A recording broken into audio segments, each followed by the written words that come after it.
things for you. And when you gave up all of it and went with John, I was too disappointed for any reasons. You loved the violin. You were all I had, Louise. I wanted you to be my violinist. Louise yielded herself to her father and cried her heart out. But Father, we've been happy. I have wanted so much to have you hear my baby play. He has your genius. Leslie began to see. Then a light came to his eyes. Mother, I want to play you and Grandfather and me together now, may I? I want to play us with the sunshine and the apple blossoms.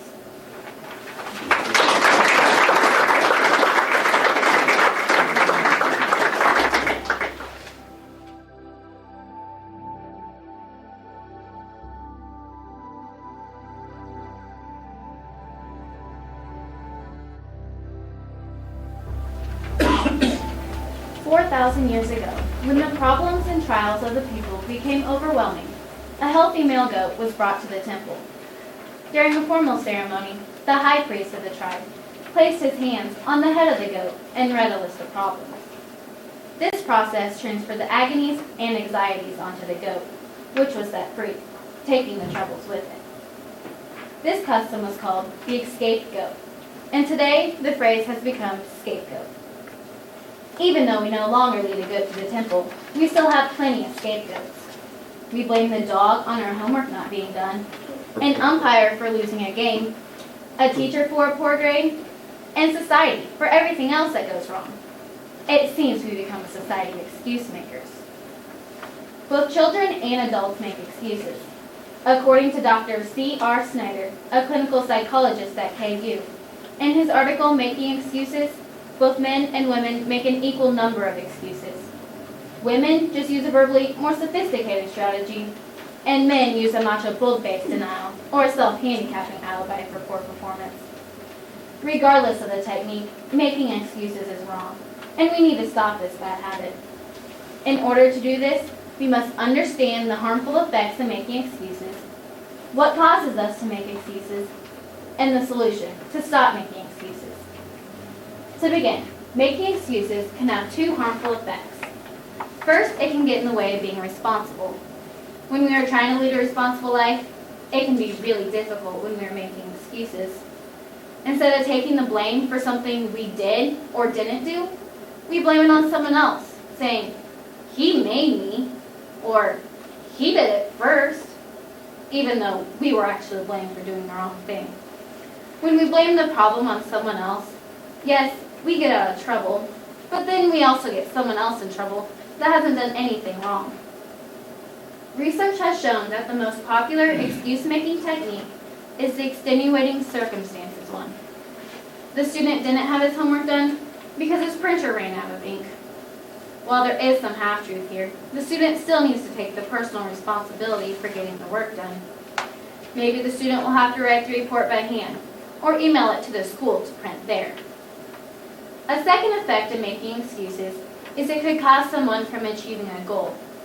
When a person is trying to achieve something, that person can't go around making excuses, or it will never be achieved. For example, if the goal is to get an essay done in a week, making excuses like, "I don't feel like writing," and "I don't have enough time," won't help get the essay finished in time. An athlete might also have a goal of doing great in sports, but if that athlete makes excuses instead of practicing, it won't help him or her get better because the athlete won't push him or herself. Making excuses can really get in the way in the business world too.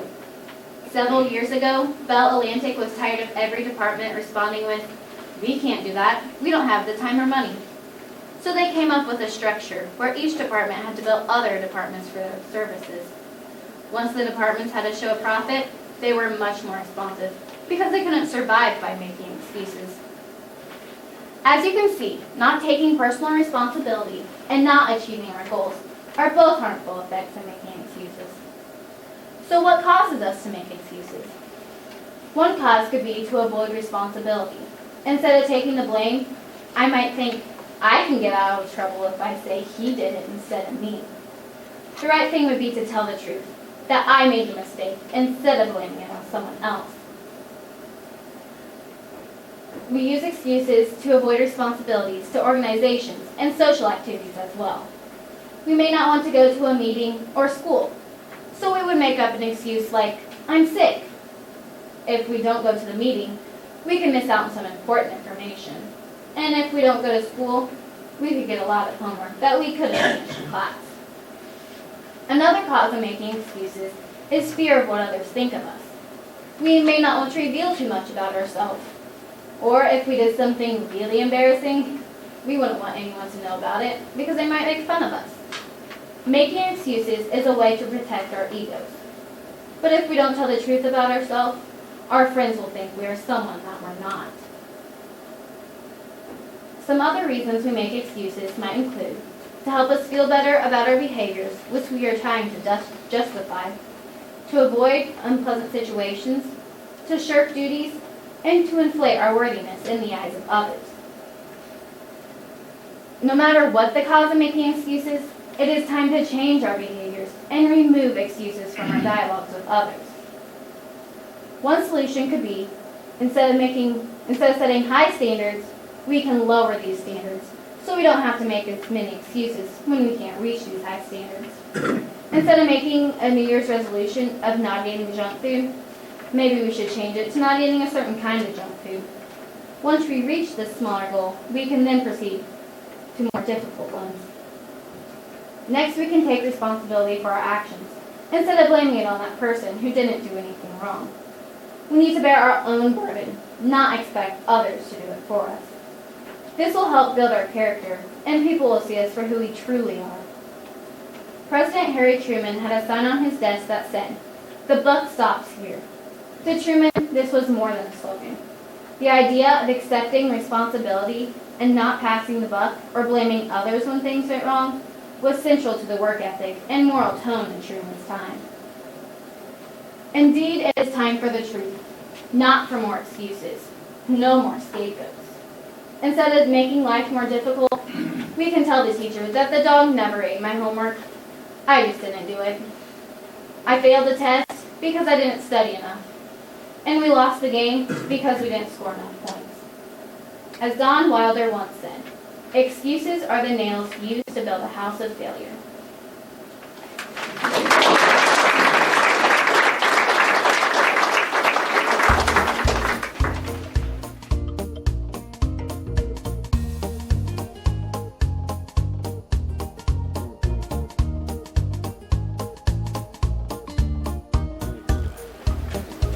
Well, I hate to say it, but there's a lesson to be learned from this.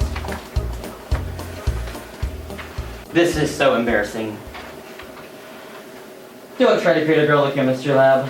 Well, like I said, embarrassing. Chemical Girls by Jerry Rabushka. The first girl was just a lucky combo. Mr. Kring, my chemistry teacher, told me that I needed to come into the lab one day to finish up an extra credit project. I was a good student, but for me, chemistry was a noxious gas on my class itinerary. So while he was gleefully grading exams for the more enthusiastic students, I decided to protest by pouring 2 different types of acids into a beaker of some very volatile powders, just to see what would happen. I watched helplessly as a giant cloud of clear smoke formed near the ceiling, and then turned into an oozy liquid that rained down onto the floor to bubble and boil, like a witch's brew without the newt.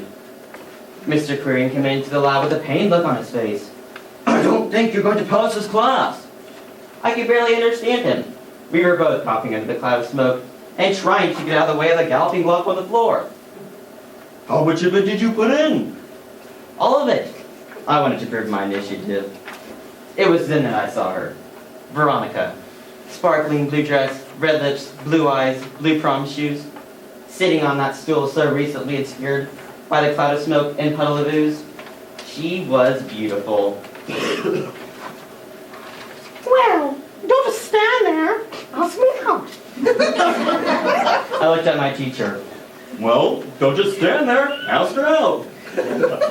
Well, she had no parents. This was cool. And she had no homework. That was even better. And for a while, I was the envy of every boy at school. Until... "You didn't call me. You don't have a phone. You still should have called me." How can I call you when you don't have a phone? "How can I get a phone when I don't have any parents to get me one?" You still don't have a phone. You made me, you should tell me. I went back to Mr. Kring with my dilemma. Veronica tagging along with a host of complaints. Too much acid in the formula. How else would you count her disposition? Well, can't we just get her a phone? No. Next will be email. Next will be quit the track team. Next will be we need to talk. We need to try it again. So I went back and threw together another formula. This time with a greater emphasis on alkalinity. Obviously, I needed a girlfriend with a higher pH. So this time, Bethany. Red dress, blue lips, green hair. Spiky, punky. And all I could think of was no one in this high school wears a dress. Especially the girls. Well, don't just stand there. Ask me out. My professor suggested that I wait on that. We need to test your reactions first. I don't understand why you guys are being so mean to me. No rational explanation for that one. She was definitely a high school girl in love. With me. But so is Veronica. If you touch him, I'll tear that stupid green hair of yours. Bethany was all for a fight as well. Blue shoes are out. The shot heard around the world. A flurry of red and blue exploded into the confines of the chemistry lab. And I do mean exploded. These girls are made of some very volatile compounds. We were hoping that the acidity that created Veronica would somehow meld with Bethany's more alkaline properties, to result in an even-tempered, neutral young lady, that somehow two would become one. Instead, they became four, and added to the mix Veronica's mother and Bethany's younger sister. Where are these people coming from? And worse yet, how do we get rid of them? Veronica, we're going home.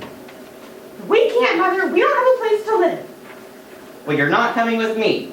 I had my own mother to contend with. A mother that was highly annoyed that I was about to flunk chemistry. But I thought this type of creation deserved a better grade. Since I just produced 4 fully formed females out of a beaker, I think that you should at least raise my grade to a C+. Mr. Kring was unmoved, and plenty aggravated, and the custodian really did want to clean up the mess on the floor. Do you know how you created this mess?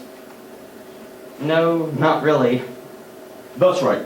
You just mixed up a bunch of chemicals with a random outcome. That's not education, that's happenstance. If you can create another girl just like Veronica, I'll give you an A. But you have to show your work. Show your work is the bane of any math or science student. It means we have to prove we know what we're doing. I don't want a twin. Don't you have a phone call to be waiting for? Well, at least I was learning. I learned about chemical relationships, and I learned about personal relationships. And I learned that one Veronica was quite enough. My attempts were giving her sister after sister, each one more honored than the next. And an accident in the zinc resulted in a very possessive older brother. It was teaching me an awful lot about the properties of acids and bases. Look, dude, keep your hands off my sister. I'm trying, but she's demanding and possessive, and she keeps wanting me to call her. If you give me a phone, maybe you could call me, but he won't. That wasn't Veronica, but a girl just as clingy, who had recently emerged from the bright red cloud of smoke. I'd done it! And this time, I documented my formula. I could create Veronicas all day. Verizon might like that, but I wasn't about to continue. But now, I had a problem of 50 high school girls, 3 older mothers, the older brother, and a couple of bratty younger siblings who were having far too much fun with a hydrochloric acid. You have to get rid of them. This school can't afford them given this city's pathetic tax base. Well, can't we just start a field hockey team? Not with a Title X. Ship them to another district? They don't live in another district. They don't live anywhere. They live in the chemistry lab. And finally, they spoke as one. You didn't call me. It was then that I realized that these girls had to go, or I was going to have to buy about 15 cell phones. I no longer cared about having any chemistry, and I no longer cared about having a gorgeous girlfriend by my side. I cared about running out of cell phone minutes. Mr. Query, you're the one with the chemistry degree. You fix it. Mr. Jackson, you're the one who needs to pass this class. You fix it. Mr. Query,